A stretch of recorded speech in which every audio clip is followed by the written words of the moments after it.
Bismillahirrahmanirrahim. Assalamualaikum warahmatullahi wabarakatuh.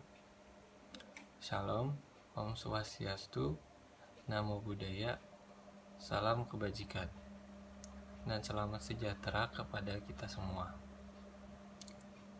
Yang terhormat Bapak Bali Widodo MSI, Bapak Bali Widodo SH MSI, selaku dosen Pendidikan Kewarganegaraan Universitas Widyatama, dan teman-teman sekalian. Perkenalkan, nama saya Alfian Rafif Giovanno dengan NPM 407211000119. Izin memaparkan materi mengenai ketahanan nasional Indonesia dalam menghadapi era globalisasi ditinjau dari aspek ekonomi. Izin menghadap tembok.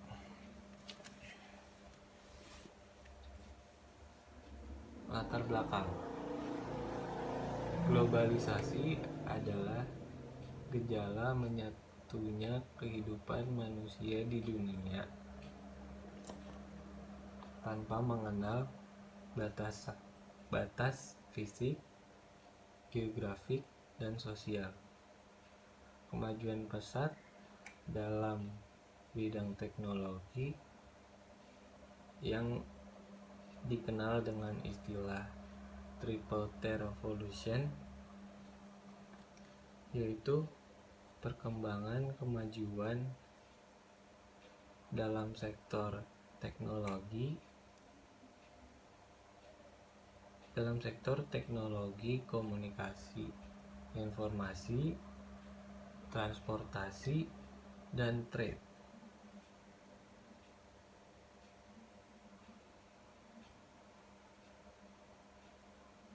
Terdapat empat jenis proses yang menyatukan kehidupan manusia, yaitu citra global, mal global, tempat kerja global, dan keuangan global. Masyarakat meritokrasi adalah masyarakat yang menghormati prestasi daripada statusnya di dalam organisasi.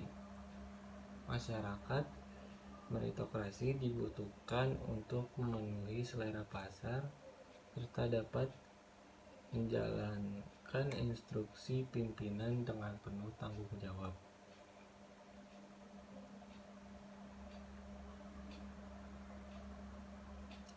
Akibat hubungan bisnis, maka timbulnya kesadaran lebih terhadap intern.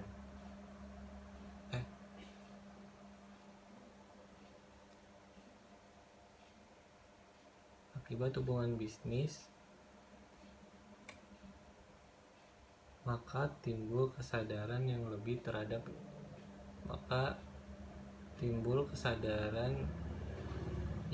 intern terhadap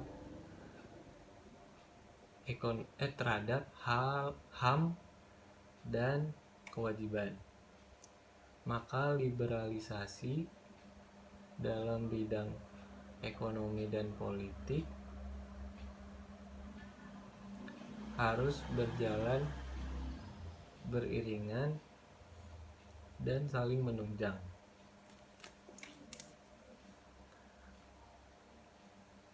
Pembahasan. Kekuatan perekonomian Indonesia terletak pada struktur perekonomian yang semakin stabil antara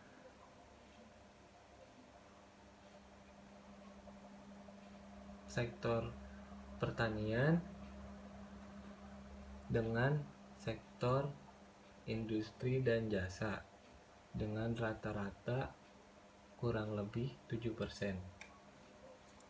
Kelemahannya, perindustrian Indonesia belum begitu kokoh karena masih bergantung pada impor bahan baku,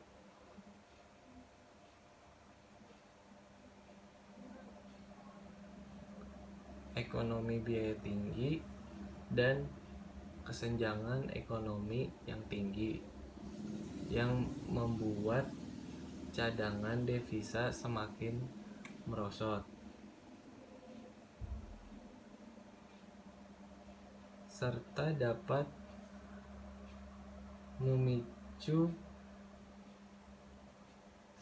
destabilisasi ekonomi dan politik.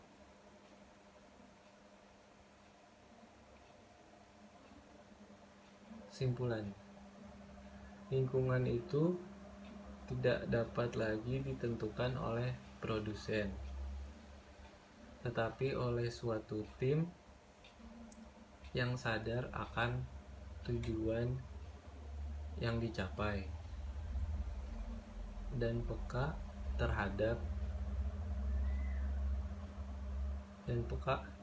terhadap keinginan konsumen. Melihat hal ini, kita bisa beranggapan pesimis. Namun ada juga yang beranggapan optimis. Karena pada dasarnya manusia dapat memecahkan masalahnya sendiri akibat dari perkembangan teknologi yang diciptakan.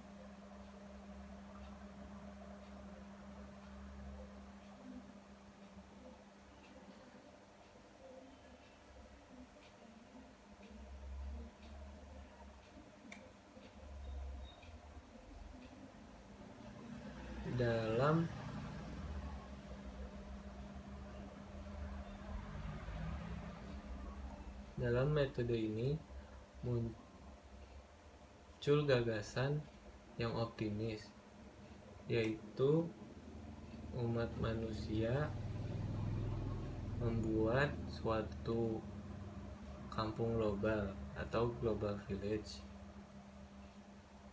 yaitu kampung yang berisi orang-orang yang ingin memecahkan masalah dunia dengan damai dan sejahtera.